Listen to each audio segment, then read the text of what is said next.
The dusty trail vanished into the horizon as Isaac Nilsson rode his tired mare through the waning light of a September evening in 1875. A 2-day journey from Tucson still stretched before him, but something caught his eye near a dried-up creek bed that made him pull hard on the reins. A woman sat slumped against the remains of a wagon, her dress tattered and soiled from weeks on the trail. On her lap, bundled in what looked like the remains of a once fine shawl, lay a baby no more than a few months old. The infant's whimpering carried through the still desert air. Isaac dismounted, approaching cautiously.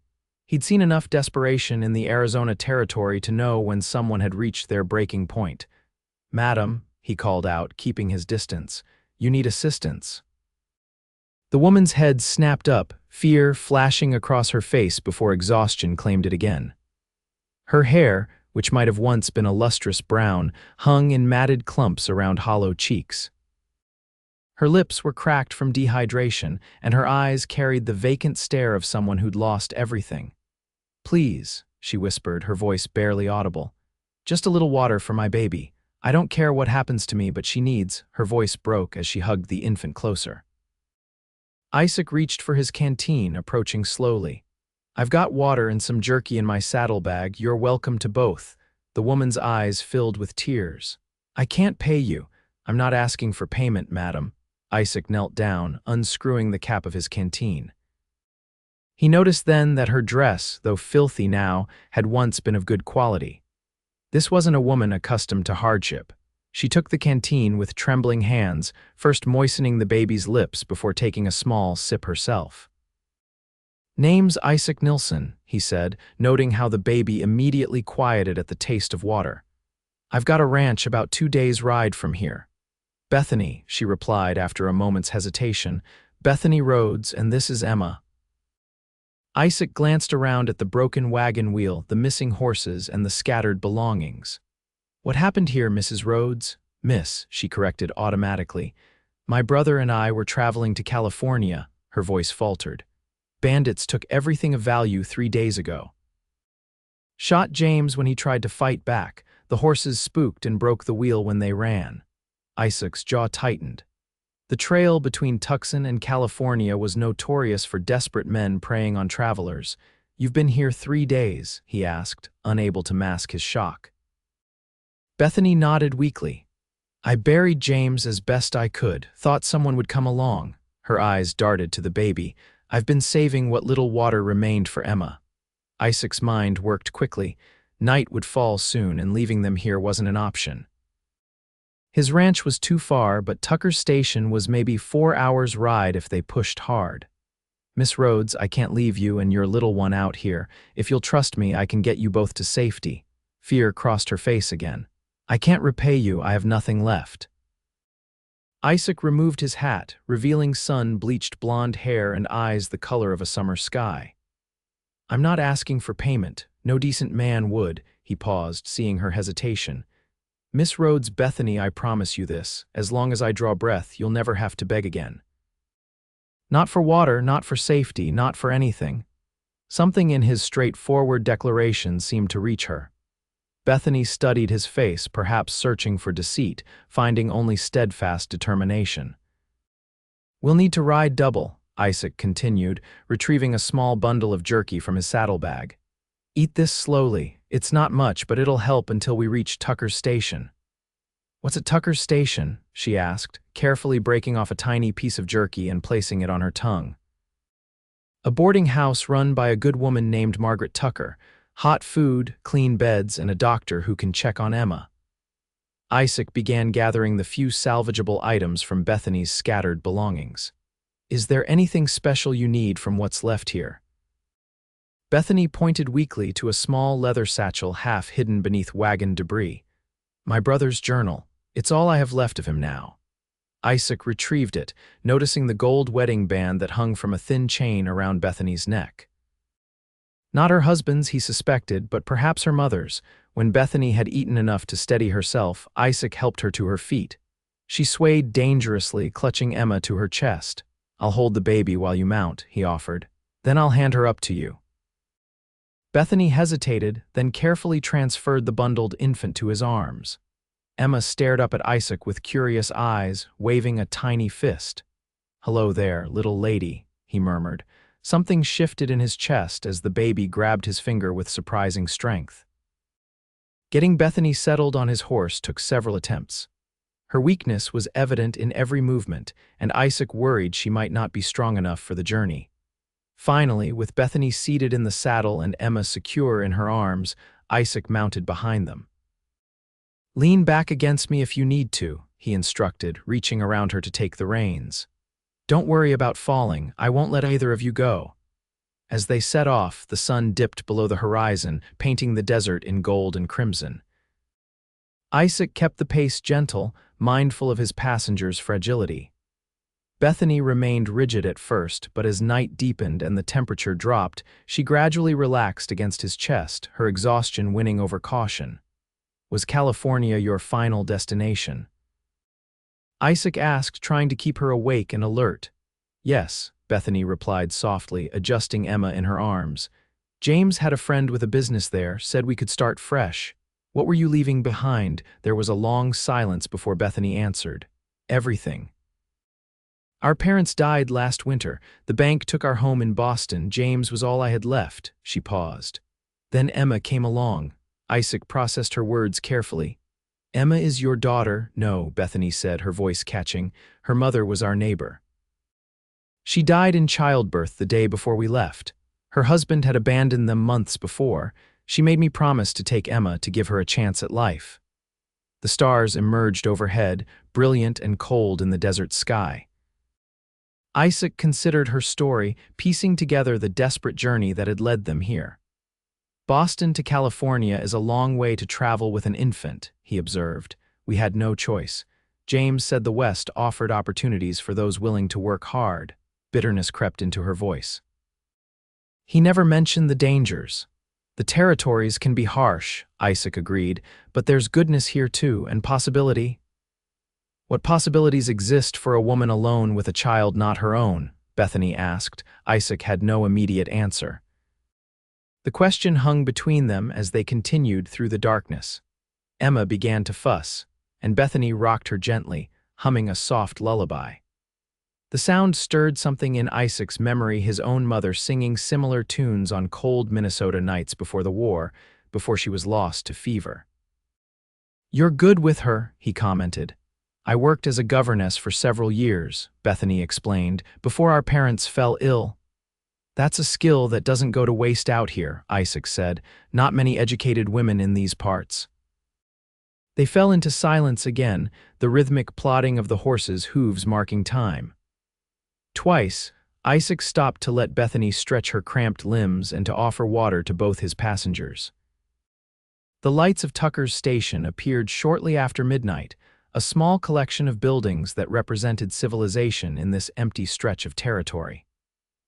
Isaac guided his mare directly to the boarding house, where a single lamp still burned in the window. Before he could dismount, the front door opened and Margaret Tucker appeared, a shotgun held casually in her weathered hands. "Identify yourself," she called out. "It's Isaac Nilsson, Mrs. Tucker. I've got a woman and baby in need of help." Margaret lowered the shotgun and squinted into the darkness. "Isaac, land's sake, boy, what trouble have you found now?" "None of my making," he replied, carefully dismounting before helping Bethany and Emma down. "This is Miss Bethany Rhodes and little Emma. They were attacked by bandits 3 days back. Miss Rhodes lost her brother." Margaret's expression softened as she took in Bethany's condition. "Bring them in, quick now.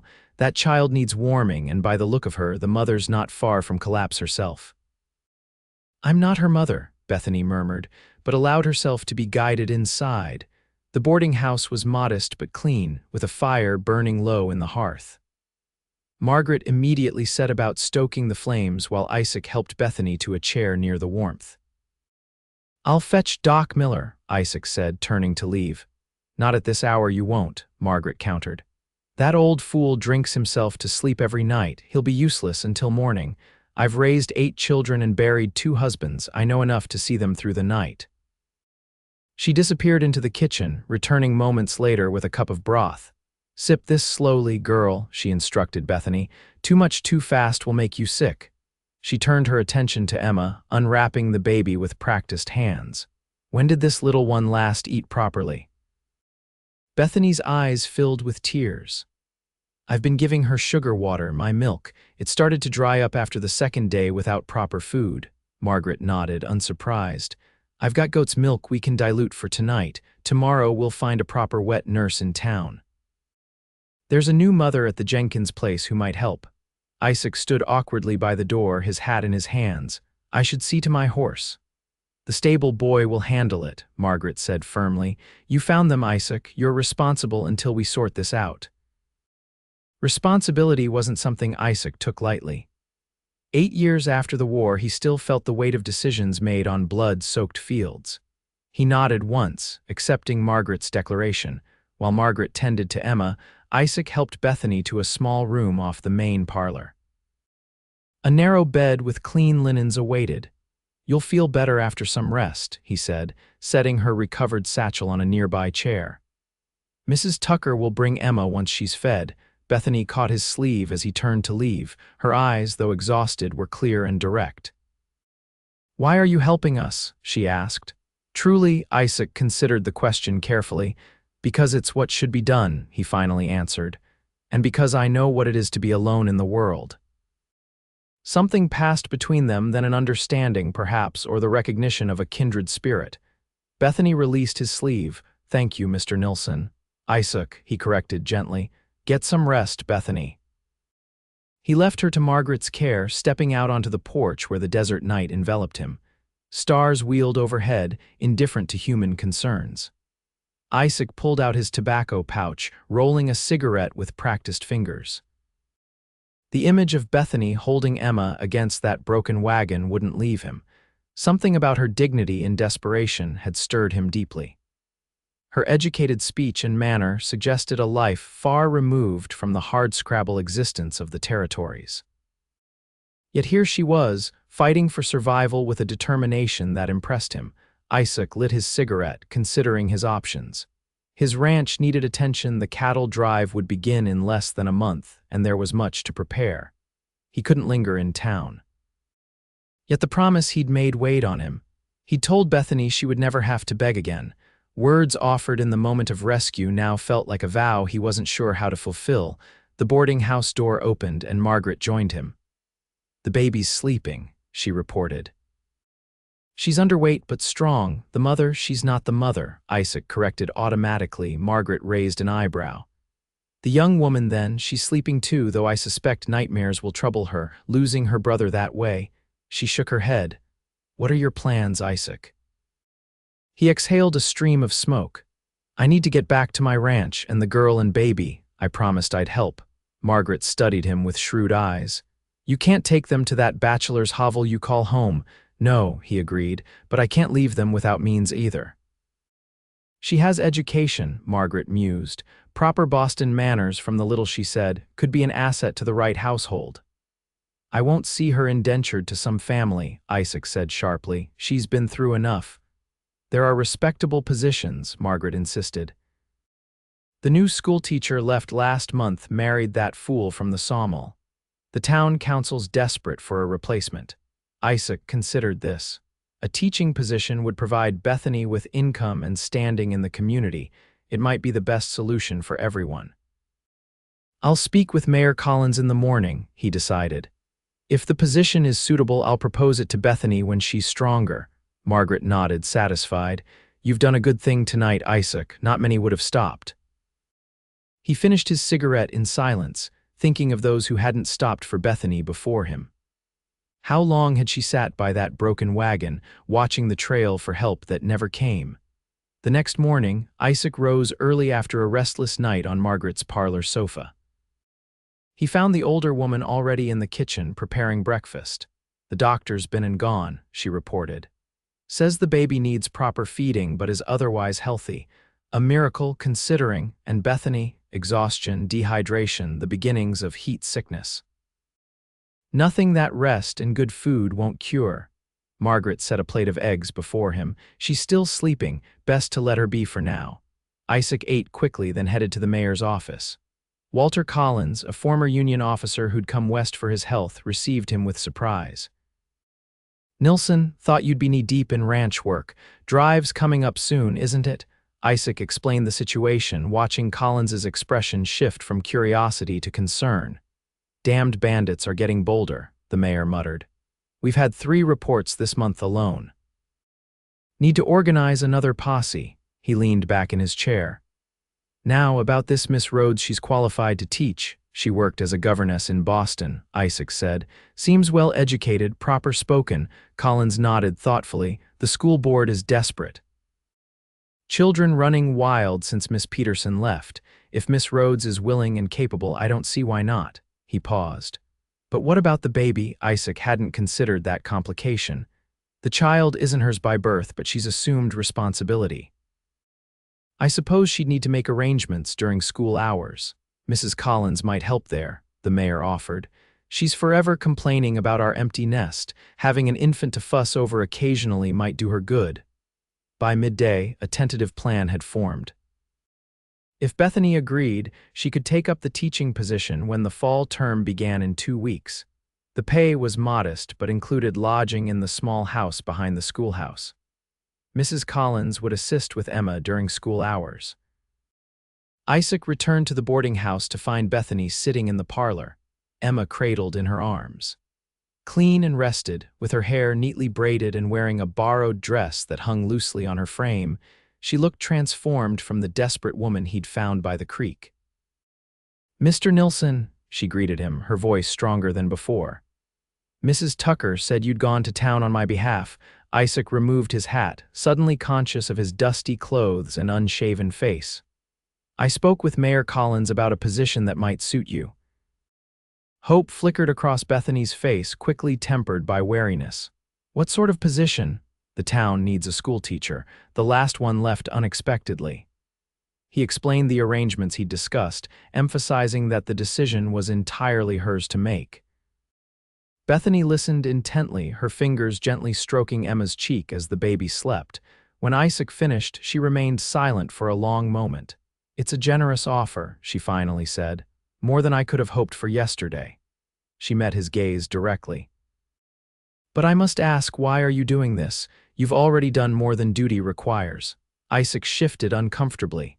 Direct questions about motivations had never been his strong suit. "I made you a promise," he said simply.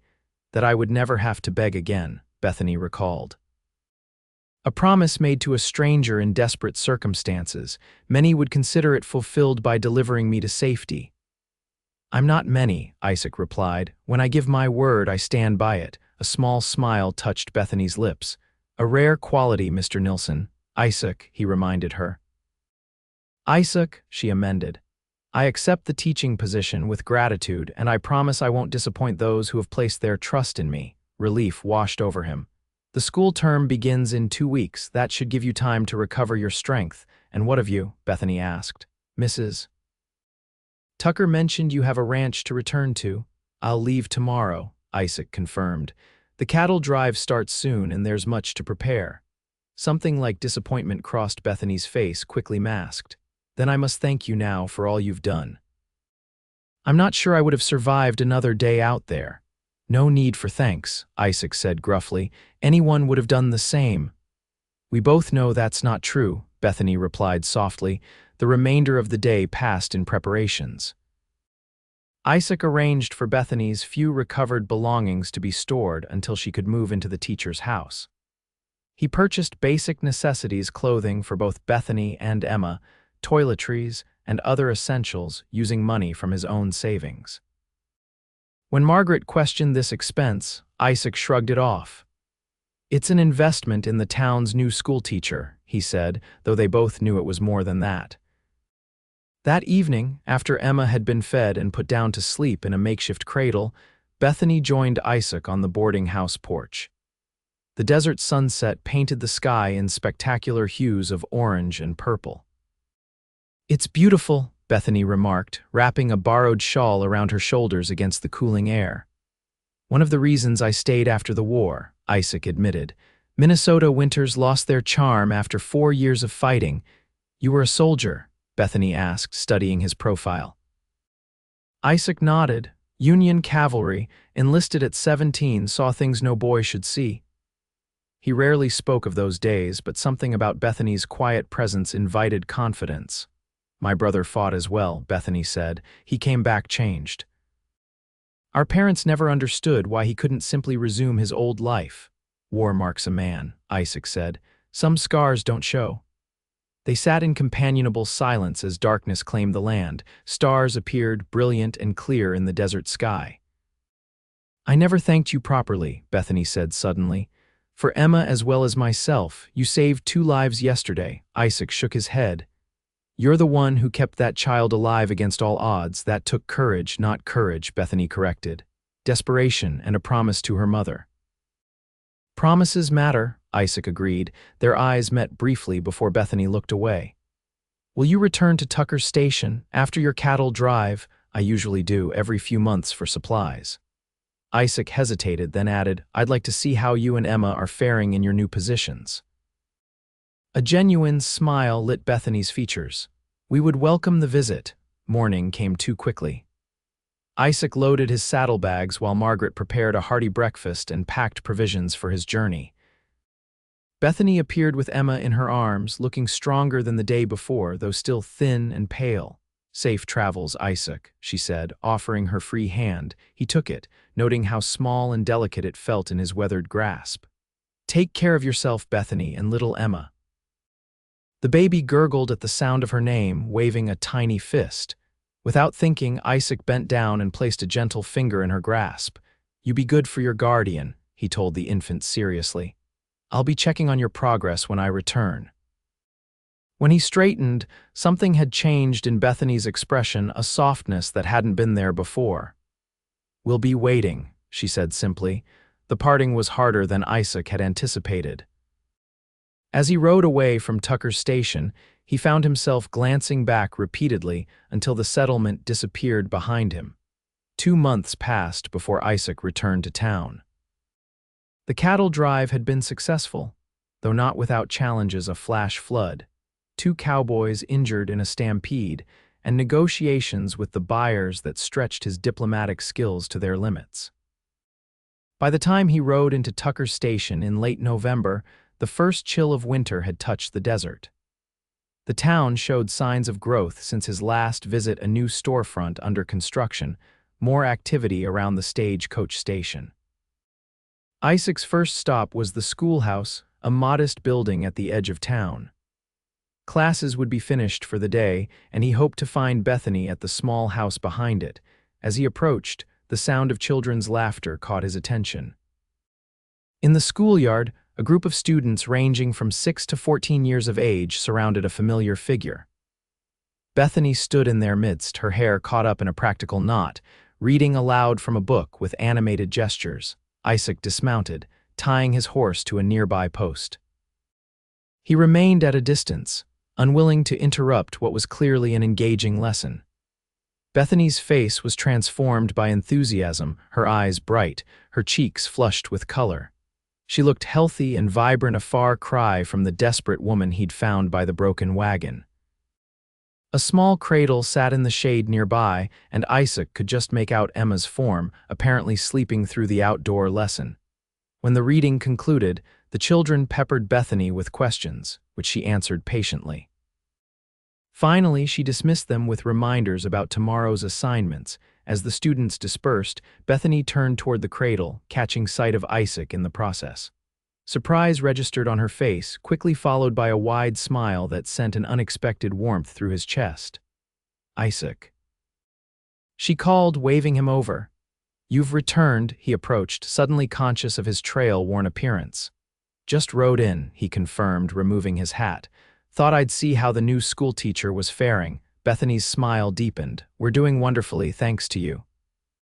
She gestured toward the cradle. "Emma's growing stronger every day.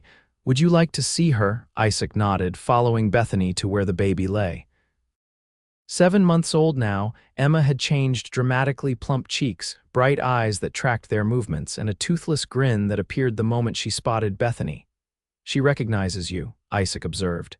"Oh yes," Bethany confirmed, lifting the baby into her arms. "She's very aware of everyone in her little world now." She turned Emma slightly. "Look who's come to visit us, Emma. Do you remember Mr. Nilsson? The baby studied Isaac with solemn curiosity before breaking into another grin and reaching for his hat. I think she approves of you, Bethany laughed. Smart judge of character, Isaac replied, surprising himself with the joke. Bethany's laugh warmed him more than any fire could have. Would you join us for dinner? She asked. It's nothing fancy, but I've become quite proud of my stew. Isaac accepted readily, following Bethany and Emma to the small house behind the school. The teacher's residence was modest 2 rooms with simple furnishings, but Bethany had transformed it into a home. Colorful quilts brightened the walls, books lined makeshift shelves, and the smell of cooking welcomed them. While Bethany prepared the final touches on their meal, Isaac entertained Emma, who seemed fascinated by his beard and watch chain. The ease he felt in their company surprised him. In the years since the war, he'd grown accustomed to solitude, to the rhythm of ranch life interrupted only by occasional business in town. Yet sitting at Bethany's table, listening to her describe her students and the challenges of adapting to Western life, felt strangely natural. She had a gift for storytelling, bringing her classroom adventures to life with humor and insight. The oldest boys tested me the first week, she recounted, passing him a plate of fresh biscuits. They were certain a Boston lady would run home crying after their pranks. They didn't expect me to have managed 3 rowdy sons of a shipping magnate. I imagine they regretted underestimating you, Isaac smiled. They did indeed, especially after I assigned extra mathematics to be completed during lunch hour. Bethany's eyes twinkled. We've reached an understanding since then. As they ate, Isaac shared stories of the cattle drive, carefully editing the more dangerous aspects. Bethany listened intently, asking thoughtful questions about the business of ranching. You've built something meaningful, she observed. Creating a life from wilderness takes courage, as does starting over with an infant in a strange town, Isaac countered. The mayor tells me you've already improved the school considerably. Bethany blushed at the compliment. The children here are eager to learn. They just needed consistency and attention. She glanced at Emma, who had fallen asleep in her makeshift cradle.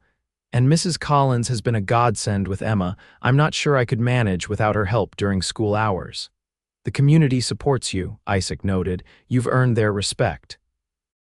Not everyone's, Bethany admitted, her expression clouding.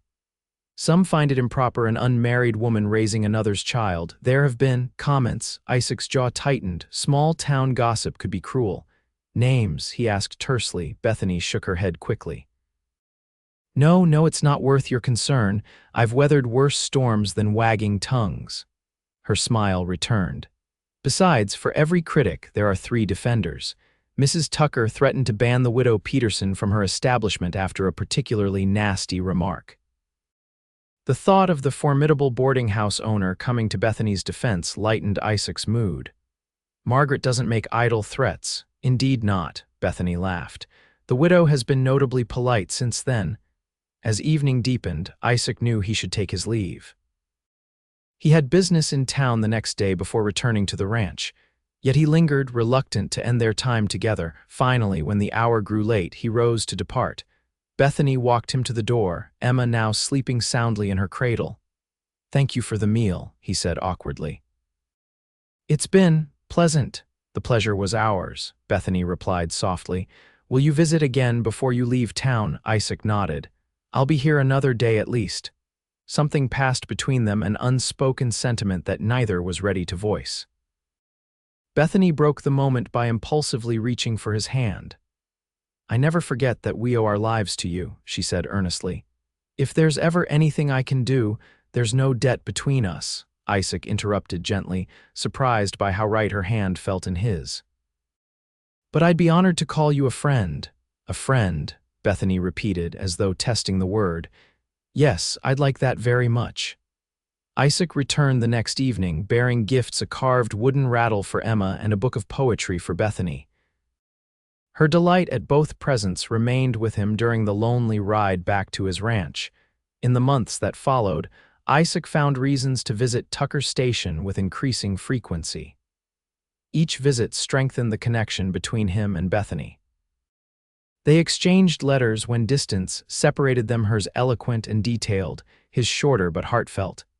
Emma grew rapidly, achieving the milestones Bethany proudly documented. Her first tooth, her first attempts at crawling, then walking, and finally, her first words.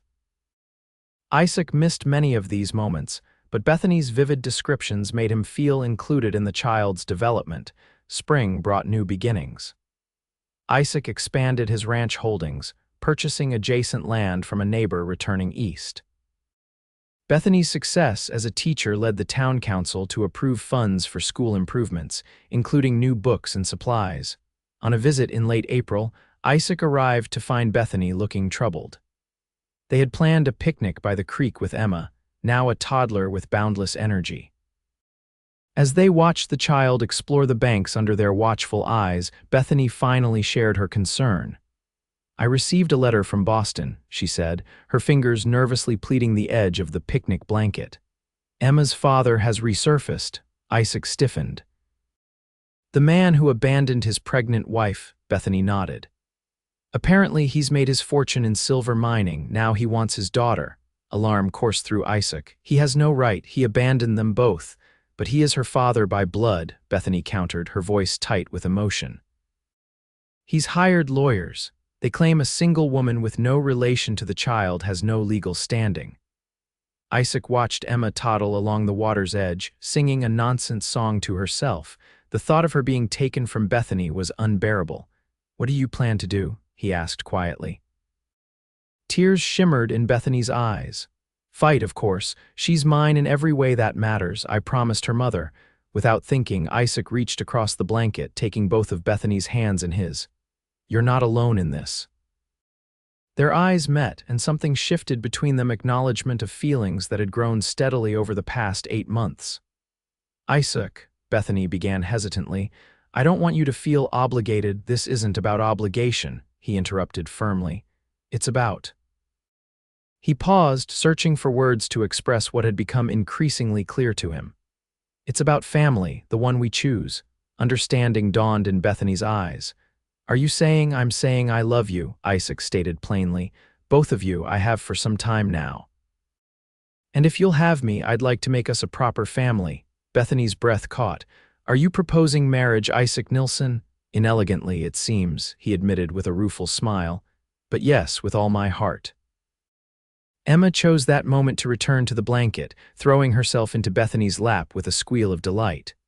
"Mama, water cold." Bethany gathered the child close, her eyes never leaving Isaac's. "Emma, would you like Mr. Nilsson to be your papa?" The toddler considered this with surprising seriousness before breaking into a wide grin. "Papa Isaac," she declared, scrambling over to pat his beard affectionately. Laughter broke the tension, and when it subsided, Bethany's answer shone in her eyes before she spoke it aloud. "Yes," she said simply, "with all my heart, yes." Their wedding took place 2 weeks later in the small church at Tucker's Station. Margaret Tucker insisted on hosting the celebration at her boarding house, declaring it only fitting since that's where it all started. The entire town turned out for the occasion. Even the widow Peterson offered grudging congratulations, conceding that Emma needed a proper father. After the ceremony, as guests enjoyed Margaret's generous hospitality, Isaac and Bethany slipped away to the porch for a moment alone. Emma had fallen asleep in Mrs. Collins's devoted arms, exhausted by the excitement.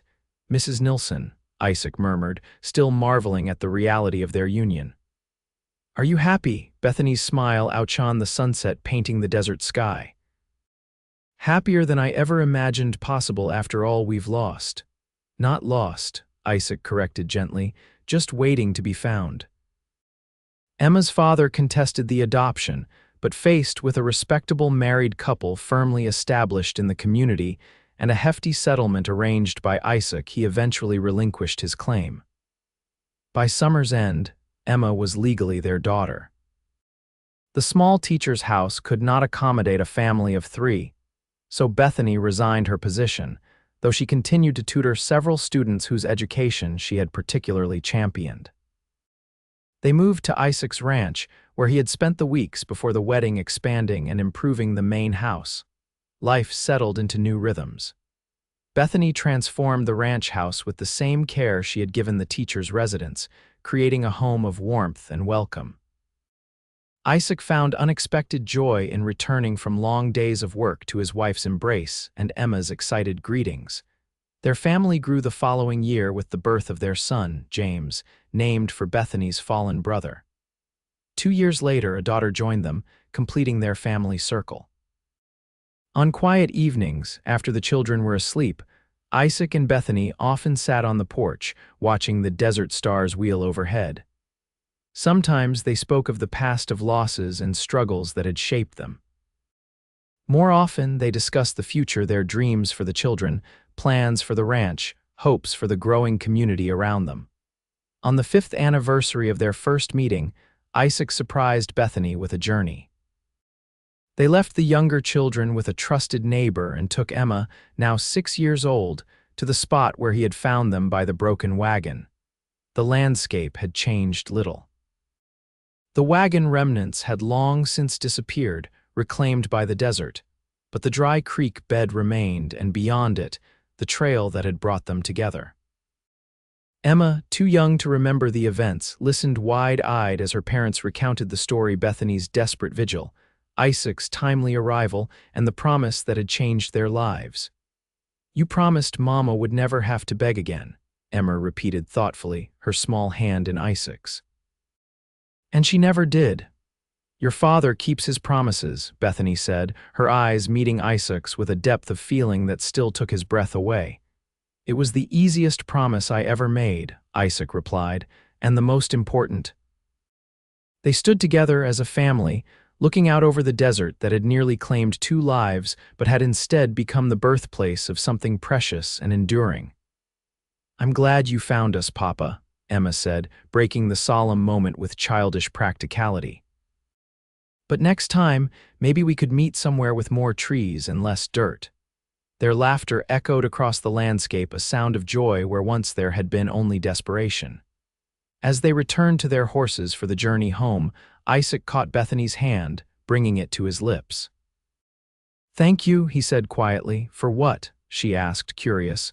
"For trusting a dusty cowboy with your life," he answered, "and then with your heart." Bethany's smile held all the warmth of their years together. "The best decision I ever made." The family rode homeward as the sun began its descent, painting the desert in gold and crimson, the same colors that had adorned the sky on that fateful evening, when a chance encounter had set them on a path neither could have imagined. Behind them, the trail stretched empty and still. Ahead lay home and all the promises of a future built on love and trust. It was enough.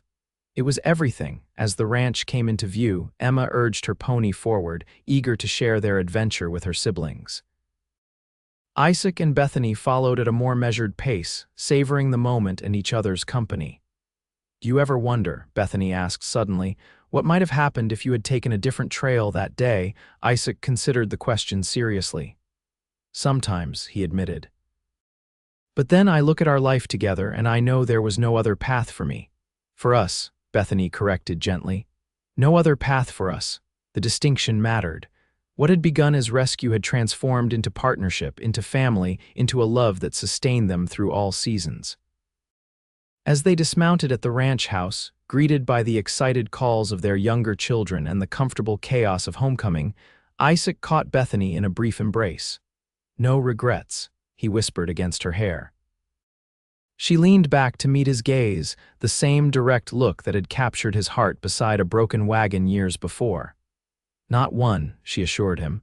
"Every step led us here, every hardship made this joy possible." And in that moment, under the vast sky that had witnessed their beginning, they were complete, no longer lost, no longer searching, but found in each other's hearts, exactly where they were meant to be.